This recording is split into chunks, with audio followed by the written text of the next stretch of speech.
Welcome to சுடர் கருணை பிரகாசம் சேனல். வாங்க குதிரவாளி அரிசியில் பஞ்சு போல் இட்லியும் தோசையும் எப்படி சாஃப்டாக செய்யலாம் அப்படிங்கிறது தான் பார்க்க போகிறோம். குதிரவாளி அரிசி ரொம்பவே உடம்புக்கு நல்லது. அதை எப்படி கரெக்டாக செய்யலாம் அப்படிங்கிறத இந்த வீடியோவில் சொல்லியிருக்கேன். ஸ்கிப் பண்ணாமல் பாருங்கள். இதுக்கு நான் 1/2 கிலோ அளவுக்கு குதிரவாளி அரிசி எடுத்திருக்கேன். இது 1/2 கிலோ 100 ரூபா. கம்மியான ப்ரைஸில் பிராண்ட் இருந்தால் சொல்லுங்கள், நான் அதையும் வாங்கிக்கிறேன். இது ரொம்ப நல்லா இருக்குது. இந்த அரிசி நல்லா சுத்தமாகவும் இருந்துச்சு.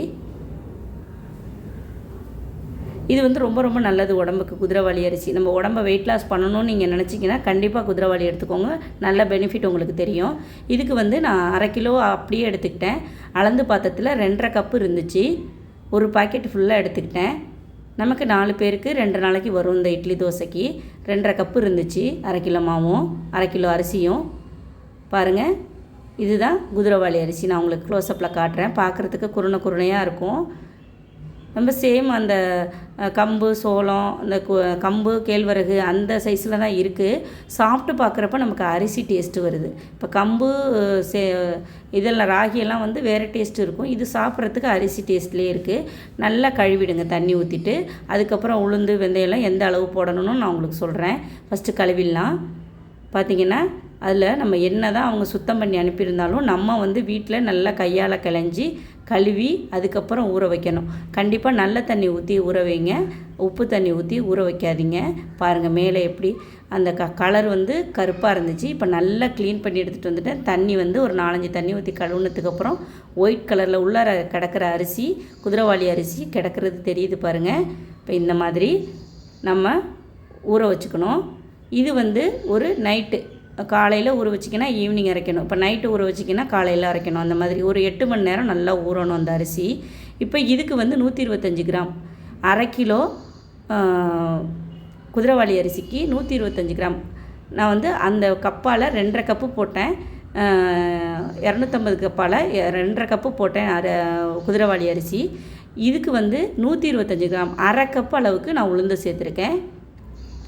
2 டீஸ்பூன் வெந்தயம், அதை தனியாக போட்டுக்கோங்க. நம்ம உளுந்தோட ஊற போட்டோம்னா நம்ம கழுவி ஊற வச்சுட்டு கழுவி நம்ம மறுதிருப்பி அரைக்கும்போது அந்த தண்ணி ஊற வச்ச தண்ணி வேஸ்ட்டாக போயிடும். அதனால் தனியாக ஊற வச்சுக்கிட்டிங்கன்னா வெந்தயத்தை நம்ம போட்டு அரைக்கும்போது அந்த தண்ணியோடு சேர்த்து அரைக்கலாம். அந்த தண்ணி அவ்வளோ நல்லது. இப்போ உளுந்தையும் வெந்தயத்தையும் தனித்தனியாக ஊற வச்சாச்சு. கழுவி ஊற வச்சுருங்க. இது 3மே நல்லா ஊறினதுக்கப்புறம் இந்த குதிரவாளி அரிசி கண்டிப்பாக 8 மணி நேரம் ஊறணும். அப்போ தான் மாவு நல்லாயிருக்கும், சாஃப்டாக இருக்கும் இட்லி. இதெல்லாம் ஊறினதுக்கப்புறம் நாம் அரைச்சிக்கலாம். கிரைண்டரில் போட்டு தான் நான் அரைக்க போகிறேன். மிக்சியில் அரைச்சா சூடாகிடும் மாவு.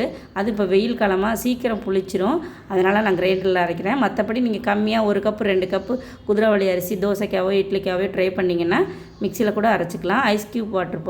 ஐஸ் வாட்டர் போட்டு நீங்கள் அரைச்சிக்கோங்க, சூடாகாது. இப்போ உளுந்தும் வெந்தயத்தையும் தனியாக போட்டு நம்ம அரைச்சி எடுத்துக்கலாம். இதுக்கு உளுந்து நல்லா பட்டு போல் அரைச்சி எடுக்கணும். அதாவது பந்து மாதிரி அரைச்சி எடுக்கணும். தண்ணியாக விட்டு அரைச்சிடாதீங்க. அப்போ தான் இந்த இட்லி நல்லா சாஃப்டாக இருக்கும். இதில் சில பேர் அரிசியெல்லாம் போட்டு அரைப்பாங்க. நான் அதெல்லாம் எதுவுமே செய்யலை. இது சாதம் போட்டுப்பாங்க. அப்புறம் இல்லைன்னா இது போட்டுப்பாங்க, நம்மளுக்கு அவல் இருக்குல்ல வெள்ளை அவல், அது போட்டு அரைப்பாங்க. நீங்கள் அது தேவைன்னா அரைச்சிக்கலாம். நீங்கள் ஃபஸ்ட் டைம் ட்ரை பண்ணுறீங்க அப்படின்னா கண்டிப்பாக இந்த மெஷர்மெண்ட்டில் 1/2 கிலோ குதிரவாளி அரிசிக்கு 125 கிராம், அதாவது 1/2 கப்பு மெஷர்மெண்ட் கப்பால் 1/2 கப்பு நீங்கள் உளுந்து சேர்த்துக்கிட்டிங்கன்னா கரெக்டாக இருக்கும். மாவு பாருங்கள், உளுந்து மாவு இந்த மாதிரி பந்தாக வரணும். இந்த வெந்தயம்லாம் நல்லா அரைப்பட்டிருக்க மாதிரி அரைச்சி ஆட்டி எடுத்தாச்சு. இப்போ உளுந்து ஆட்டி எடுத்தாச்சு. இப்போ அடுத்தது குதிரவாளி அரிசியை ஆட்டி எடுத்துக்கலாம். நீங்கள் நினைக்கலாம் நம்ம ரைஸ் மாதிரி இது ஒரு 1/2 மணி நேரமோ 1/4 மணி நேரமோ ஓடாது. கரெக்டாக 10 நிமிஷத்தில் அரைஞ்சிரும். இப்படி போட்டு உளுந்து மாவு அரைக்கிறதுக்கு கூட லேட் ஆகும். இந்த அரிசி அரைக்கிறது ரொம்ப 10 நிமிஷம் கூட ஆகாது. அதுக்குள்ளே மசிஞ்சிடும். நல்லா ஊறி இருந்தால் 10 நிமிஷத்தில் மசிஞ்சிடும். நல்ல தண்ணி இதுக்கு கொஞ்சமாக விட்டு அரைங்க. ரொம்ப தண்ணி விட்டிங்கன்னா ரொம்ப டொருன்னு ஆகிடும். ஆனால் இதுக்கு தேவையான தண்ணியை நான் இதிலே ஊற்றி அரைச்சிட்டேன். கரைக்கும் போது நான் தண்ணி எதுவுமே சேர்க்கலை. பார்த்திங்கன்னா நல்லா இந்த மாதிரி 5 நிமிஷத்தில் இவ்வளோ வந்துருச்சு பாருங்கள். மறுதிருப்பி நீங்கள் ஒரு 5 நிமிஷம் கழித்து கொரகொரப்பாக இருக்கும்போதே எடுத்துக்கோங்க. நல்லா இந்த கொஞ்சம் நம்ம வலுவலுன்னெல்லாம் அரைக்கக்கூடாது. இந்த மாதிரி இருக்கணும். இந்த மாதிரி ரவா பதத்துக்கு இருக்கணும். அப்போ தான் இந்த இட்லி நல்லா சாஃப்டாக இருக்கும். நம்ம புடும்போது அப்படியே கூடாக வரும். இப்போ 2 மாவையும் ஒன்றா கலந்துட்டேன். இப்போ கையால் கரைச்சிக்கலாம். நான் உப்பு போடலை. இப்போ வெயில் காலங்கிறதுனால உப்பு போட்டு கரைச்சி வச்சோன்னா ஓவராக புளிச்சிருது. அதனால் நான் உப்பு போடாமல் கரைச்சிக்கிறேன். நான் இட்லி வார்க்கும்போது உப்பு போட்டு வார்த்துக்குவேன். இப்போ நல்லா பாருங்கள், நம்ம தண்ணியே சேர்க்கலை, அந்த தண்ணியிலே நல்லா கரைச்சி இந்த கன்சிஸ்டன்சியில் கரைச்சி வச்சிடணும். இது ஒரு 4லேருந்து 5 மணி நேரம் புளிக்க வச்சா போதும். ரொம்ப நேரம் வேண்டாம். ஏன்னா இப்போ வெயில் காலம். நீங்கள் மற்ற நேரம்னா நீங்கள் ஒரு 8 மணி நேரம் புளிக்க வைக்கணும். நான் இது ஒரு 4 மணி நேரம் வெளியில் வச்சுருந்து ஃப்ரிட்ஜில் எடுத்து வச்சுட்டேன். இப்போ மறுநாள் காலையில் பார்க்கலாம். இந்த அளவுக்கு புளிச்சு இருக்கணும். சிறுதானியத்தை இந்த குதிரைவாளியை எப்படி சாதமாக வடிக்கிறதுங்கிறதும் நான் அடுத்த வீடியோவில் போடுறேன். பாருங்கள், நல்லா புளிச்சிருக்கு. மாவை நல்லா கலந்து விடுங்க, இல்லைன்னா மேலே உளுந்து மாவு அரிசி மாவும் கலக்காமல் இருக்கும். நல்லா கலந்து விட்டுட்டு இட்லி வறுத்துக்கலாம். நீங்கள் டயட்டில் இருக்கீங்க, உங்கள் உடம்பை குறைக்கணும் அப்படின்னு நினச்சிங்கன்னா கண்டிப்பாக குதிரைவாளி அரிசி எடுத்துக்கோங்க. அதோடு சேர்த்து நீங்கள் வாக்கிங், மற்றபடி நீங்கள் வெயிட் லாஸ் பண்ணுறதுக்கு மற்ற வேலை என்னென்ன செய்யணுமோ அதையெல்லாம் செஞ்சுட்டு இந்த குதிரைவாளி அரிசி சாப்பிட்றப்ப தான் அதோடய எஃபெக்ட் நல்லா டபுள் மடங்காக தெரியும் உங்களுக்கு. நல்லா ஊற்றிக்கலாம். எனக்கு ஒரு 5 இட்லி தான், 5 இட்லி போதும். நான் சின்ன சின்ன இட்லியாக ஊற்றுறதுனால 5 இட்லி, இல்லைன்னா நான் 3 இட்லி எடுத்துப்பேன். பெரிய இட்லியாக இருந்தால் 3 இட்லி, நான் சின்னதாக ஊற்றி சாப்பிட்றதுனால ஒரு 5 இட்லி மட்டும் போதும். நான் தேவைப்படுறப்ப மட்டும்தான் இந்த இட்லி ஊற்றுவேன், என் குழந்தைங்களுக்கோ இல்லை ஹஸ்பண்டுக்கோ. ஏன்னா ஊற்றி வச்சோன்னா அந்தளவுக்கு டேஸ்ட் இருக்காது. சாப்பிட்ற நேரத்துக்கு ஊற்றி கொடுத்தோன்னா நல்லா சூப்பராக இருக்கும். இப்போ இட்லி பானையில் வச்சு தான் வேக வைக்கிறேன் நான். இந்த மாதிரி துணி போட்டு ஆவியில் வேக வைக்கிறது நல்லாயிருக்கும். நல்லா ஒரு 5 நிமிஷத்துலேயே வெந்துடும். இதே மாவில் நான் தோசை ஊற்றிருக்கேன் இன்றைக்கி பாருங்கள். இதில் நான் தண்ணியெல்லாம் கலக்கலை. அதே மாவை அப்படியே எடுத்து தான் இன்றைக்கி நான் தோசை ஊற்றுறேன். கொஞ்சமாக ஒரு சொட்டு 2 சொட்டு நல்லெண்ணெய் விட்டுக்கோங்க. நீங்கள் டயட்டில் இல்லைன்னா தாராளமாக நெய் எண்ணெயெல்லாம் நல்லா ஊற்றி சாப்பிட்லாம்.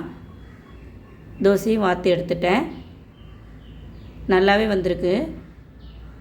ஒன்றும் பிஞ்சிக்கிட்டெல்லாம் போகலை. இப்போ சம்டைம் நமக்கு பிஞ்சிக்கிட்டெல்லாம் போகும், அதெல்லாம் இல்லை. இப்போ இட்லியும் ஊற்றி எடுத்துட்டேன். இதுக்கு சட்னி சாம்பார் நம்ம தொட்டுட்டு சாப்பிட்லாம்.